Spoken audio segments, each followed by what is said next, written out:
बहुत बार हम अल्लाह पाक से ना एक फूल की ज़िद कर रहे होते हैं, उसके पीछे रो रहे होते हैं, गिड़गिड़ा रहे होते हैं, चीख रहे होते हैं, अपनी ज़िंदगी को ख़त्म समझते हैं, मायूस होते हैं। लेकिन अल्लाह पाक हमें गुलदस्ता देना चाहता है। अल्लाह पाक हमें एक फूल नहीं, हमारे लिए पूरा गुलदस्ता सजा के रखता है। लेकिन हम लोग उस चीज़ को अपने लिए बेहतर समझते हैं जो हम समझते हैं। लेकिन अल्लाह पाक हमें वो नवाजता है जो हमारे लिए बेहतर होता है। अल्लाह पाक की हिकमत के सामने हमारी सोच, हमारी ना लाइफ कुछ भी नहीं है। अल्लाह पाक हमें बेहतर जानता है, हमारे दिलों को भी, हमारी ज़िंदगियों को भी और हमारी ना ख्वाहिशात को भी। अस्सलाम वालेकुम everyone, welcome back to my channel Rangat family vlog and welcome back to another video. Hopefully आप लोग सब ठीक होंगे। अल्हम्दुलिल्लाह हम भी बिल्कुल ठीक हैं। मौसम बहुत बहुत अच्छा हुआ था। ये सुबह का व्लॉग है और इस टाइम मैक्सिमम 8 बज रहे हैं। सफाइयाँ मैं कर चुकी थी और हवाओं के बाद फिर दोबारा सफाई होना ना होना बराबर हो चुकी थी। मोस्टली उन घरों में गंद ज़्यादा होता है जिन घरों में ना दरख्त और पौधे वगैरह ज़्यादा होते हैं। हवाओं के साथ फिर तेज़ बारिश आई है और बारिश भी चारों तरफ की थी, शायद हवाओं की वजह से थी। जब बारिश आती है तो मेरे कमरे में, बरामदे में, हर जगह पानी पानी होता है। इवन कि जो बरामदे में चीज़ें रखी हुई होती हैं ना, वो भी सारी गीली हो जाती हैं। शायद घर का ना सिस्टम इस तरीके से बना हुआ है कि किचन में भी पानी पहुंच जाता है, हर जगह पे पानी होता है और सारी चीज़ें गीली होती हैं। फिर बाद में मुझे अच्छी खासी मेहनत करनी पड़ती है, सुखानी पड़ती हैं।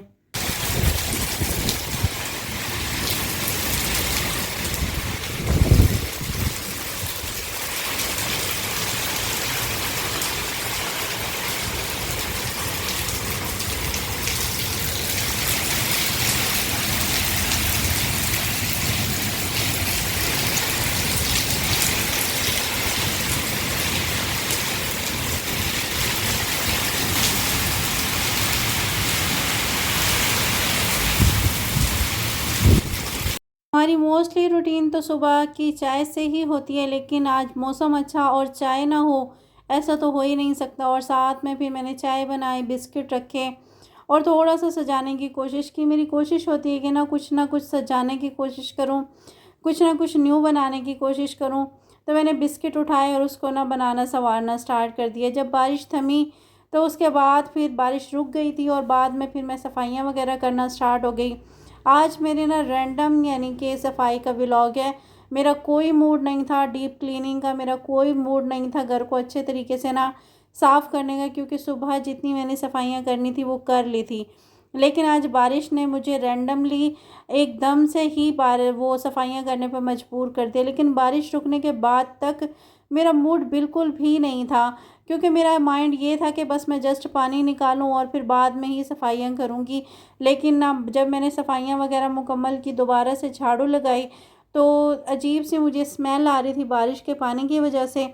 और सहन में तो सारी दीवारों से जो चूना था वो भी पड़ा हुआ था, जो गीला होके ना चिपका हुआ था फर्श के साथ, और वो झाड़ू के साथ ना हट ही नहीं रहा था। फिर मुझे ना डीपली क्लीनिंग ना टोटली घर की करनी पड़ी।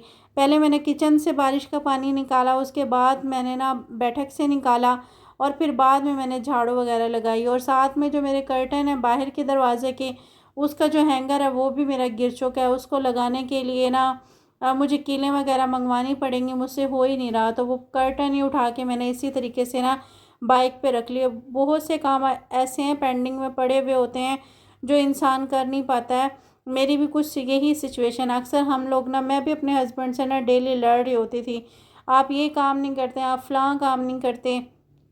जब से वो बीमार हुए ना तो मुझे थोड़ी सी उनकी कदर का पता चला है, क्योंकि बहुत सी चीज़ें वो लोग कर रहे होते हैं लेकिन हमें नज़र ही नहीं आ रही होती। अब एक छोटा सा हैंगर कर्टन का टूटा है, वो भी ना ऐसे ही पड़ा हुआ है, उसको लगाने के लिए भी मुझे बाहर से किसी के से मंगवाना पड़ेगा चीज़ें, और सब्ज़ियां वगैरह मंगवाने के लिए और बहुत सी बाज़ार से चीज़ें मंगवाने के लिए मुझे दूसरों को बोलना पड़ता है। लेकिन हम हस्बैंड के पीछे ही लगे रहते हैं कि आप ये नहीं करते, आप ये नहीं करते। लेकिन ना बाद में पता चलता है कि ना वो बहुत से काम कर रहे होते हैं लेकिन हमें नज़र नहीं आ रहे होते। सेम सिचुएशन लेडीज़ की भी ऐसी होती है। घर के वो सारे काम कर रही होती हैं लेकिन किसी को नज़र नहीं आते। लेकिन अगर एक दिन वो छोड़ दिए जाए ना, ये सारे काम पेंडिंग में पड़े रहें, फिर पता चलता है कि हाँ लेडीज़ कितने काम करती हैं। वही हाल जेंट्स का है। मैं हस्बैंड के पीछे ही लगी रहती थी, आप मुझे ये काम नहीं करके देते, आप ये काम नहीं करके देते।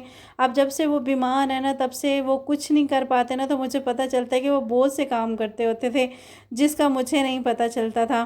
खैर पानी वगैरह मैंने निकाला, पानी वगैरह निकालने के बाद दूध भी आ चुका था, उसको मैंने फ्रीज़ कर दिया। मैंने पहले भी बताया था कि दूध को मैं बॉयल नहीं करती, लेकिन बाज़ औक़ात सोचती हूँ बॉयल करके उसके ऊपर से मलाई निकाल के ना मक्खन वगैरह निकाल सकती हूँ, लेकिन फिर ना हस्बैंड को चाय अच्छी लगती है उबले हुए दूध की, ना मुझे अच्छी लगती है। कल की वीडियो में ना मैं कंफ्यूज बहुत थी कि मैं किस तरह किस टॉपिक पे ना वीडियो बनाऊँ ना, तो वो कल के आप लोगों के कमेंट्स की वजह से, आप लोगों के सजेशन की वजह से मुझे बहुत बहुत ज़्यादा ना गाइडेंस मिली है। मैं अपना कुछ लोगों ने मुझे बोला था कि आप ना डेली रूटीन पे व्लॉग बनाया करें, और कुछ ने मुझे बोला था इंफॉर्मेटिव बनाया करें, एक ने मुझे बोला था कि आप दोनों टॉपिक पे बनाया करें, क्योंकि ना दोनों टॉपिक पे होती हैं। मेरे माइंड में ये था कि अगर मैं डेली रूटीन पे बनाऊंगी ना, तो डेली काम अपने घरों में सब कर रही होती हैं, सफाइयाँ भी करते हैं, बर्तन भी धोते हैं, अपने घर को संवारते भी हैं, अपने घर को सजाते भी हैं, हर कोई काम कर रहा होता है। अगर मैंने इस पे बनाना शुरू कर दिया तो आप लोग बोर ना हो जाएं, तो ये मेरा माइंड था, तो मैं इंफॉर्मेटिव टॉपिक पे ना वीडियो बना लेती थी। लेकिन अब मेरा माइंड ना बहुत हद तक ना जो कंफ्यूज था ना, वो सेट हो गया है कि मुझे दोनों टाइप पे ना बनाना चाहिए, कि मैं डेली व्लॉग को भी ऐड करूं और डेली ना कोई इन्फॉर्मेटिव चीज़ भी उसके अंदर इंक्लूड कर दूं। ये वाला सजेशन मुझे ना सबसे ज़्यादा बेस्ट लगा है, और मुझे ना खुशी भी हुई है, और मेरे जो माइंड में ना कंफ्यूज्ड थी ना, मैं जो चीज़ें कंफ्यूज होकर चल रही थी वो भी ख़त्म हो गई। खैर उसके बाद ना किचन का काम मैंने मुकम्मल किया कुछ चीज़ें, और फिर उसके बाद मैं झाड़ू लेके स्टार्ट हो गई सफाइयाँ वगैरह करने, और सफाइयाँ वगैरह करने के बाद फिर मुझे सेटिस्फेक्शन नहीं हुई, तो सेटिस्फेक्शन के बाद फिर मैंने पाइप उठाया और इसको ना धोना स्टार्ट कर दिया डीप क्लीनिंग के तौर पर। जब तक ये अच्छे तरीके से क्लीन नहीं होगा तब तक मुझे सुकून ही नहीं आना, ये सोच के फिर मैं स्टार्ट हो गई थी। आज हस्बैंड भी बाहर गए हुए थे, उनके फ्रेंड जो थे वो बाइक लेके आ गए थे, वो भी घर में बैठे हुए बोर हो रहे थे। मैंने भी मौके का फ़ायदा उठाया और मैं स्टार्ट हो गई, क्योंकि हस्बैंड ने मुझे कहना था पहले ही बारिश आई है, पहले ही सारा गीला हुआ है, आपने और धो के गीला करना है।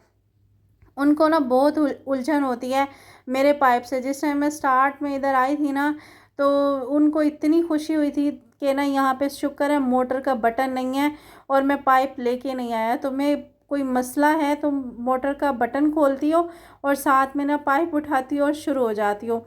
मुझे तुम्हारी ये आदत बहुत बुरी लगती है, तुम डेली डेली करती हो ना। उनको इस चीज़ से ना बहुत उलझन होती है, और मैं मोस्टली ऐसे ही करती हूँ, या जब ना उनका माइंड किसी और चीज़ में हो बिज़ी, और या फिर वो घर पे ना हो ना, तो मैं जल्दी से मौके का फ़ायदा उठाती हूँ कि उन्होंने कुछ नहीं कहना। आज मेरी सेम सिचुएशन यही थी, और मैं खुद भी सेटिस्फाइड नहीं हो रही थी झाड़ू लगाने के बाद।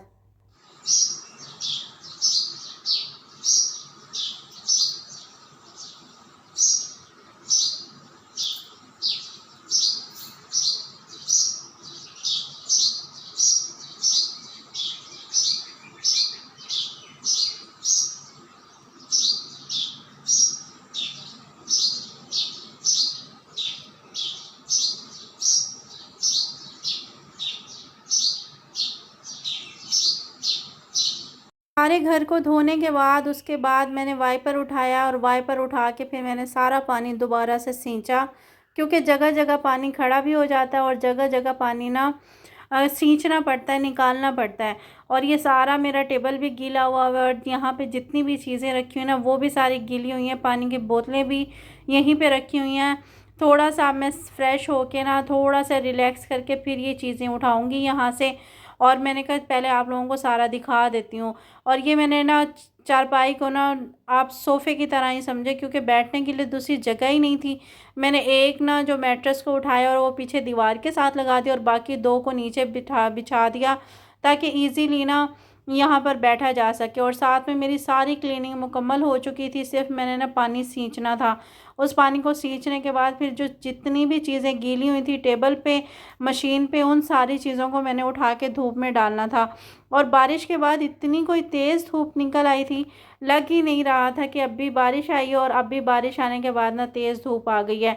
मौसम इस तरीके से चेंज होता है, अल्लाह पाक की कुदरत है कि हम अल्लाह पाक की किसी भी चीज़ को झुठला नहीं सकते।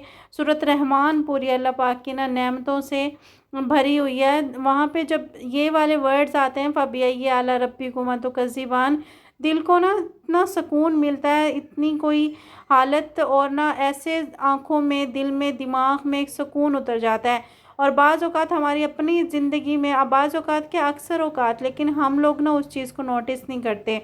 हमारी अपनी चीज़ें, हमारी अपनी ज़िंदगी इन चीज़ों से भरी हुई है कि अल्लाह पाक ने हमारे ऊपर इतने इनामात रखे हुए हैं, लेकिन हम लोग ना किसी भी चीज़ को ना वो नहीं करते, तारीफ़ नहीं करते, शुक्र अदा नहीं करते। हम लोगों की शिकवे शिकायतें ही ख़त्म नहीं होती।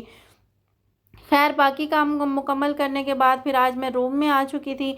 मौसम अच्छा था और पूरी गर्मी ना हमने इन चारपाइयों पे चादरें नहीं डाल के रखी देखी, क्योंकि हमें इतनी ज़्यादा गर्मी लगती थी ना, चादरें बर्दाश्त ही नहीं होती थी। हमने ना सिर्फ़ चारपाइयाँ और तकिए, और सिर्फ़ हम लोग ना जो पाँव वाली साइड है वहाँ पे चादर डाल लेते थे, पूरी हम लोग चादर कभी भी नहीं बिछाते थे। अब जैसे ही सर्दियाँ स्टार्ट होंगी दोबारा से मेरी चादरें बिछना स्टार्ट हो जाएँगी। अब मौसम आज अच्छा था, चादर बर्दाश्त हो जाएगी, तो मैंने चादर ना बिछा ली थी दोनों चारपाई को। रूम को भी मैंने सेट कर लिया था। रूम को सेट करने के बाद, घर की डीप क्लीनिंग करने के बाद मैं टोटली आपको दिखा देती हूँ। कमेंट बॉक्स में मुझे ज़रूर बताइएगा कि आपको मेरी रैंडम क्लीनिंग और मेरा घर कैसा लगा। आप लोगों के कमेंट से ना हौसला अफजाई होती है, मज़ीद अच्छा कंटेंट बनाने को दिल करता है, मज़ीद अच्छी वीडियो बनाने को दिल करता है। होपफुली आपको मेरे व्लॉग्स और वीडियोस पसंद आती हों, और अगर आपको पिस ज़रा सी भी पसंद आए तो लाइक, शेयर और सब्सक्राइब ज़रूर कीजिएगा। दुआओं में ज़रूर याद रखिएगा। अपना बहुत ज़्यादा ख़याल रखिएगा, और अपना प्यार मेरे चैनल पे इसी तरीके से दिखाते रहिएगा सॉरी। और ये मेरे रूम की और सारे ना घर की मैं आपको फ़ाइनल लुक भी दिखा देती हूँ। और कैसा लगा आपको व्लॉग ज़रूर बताइएगा।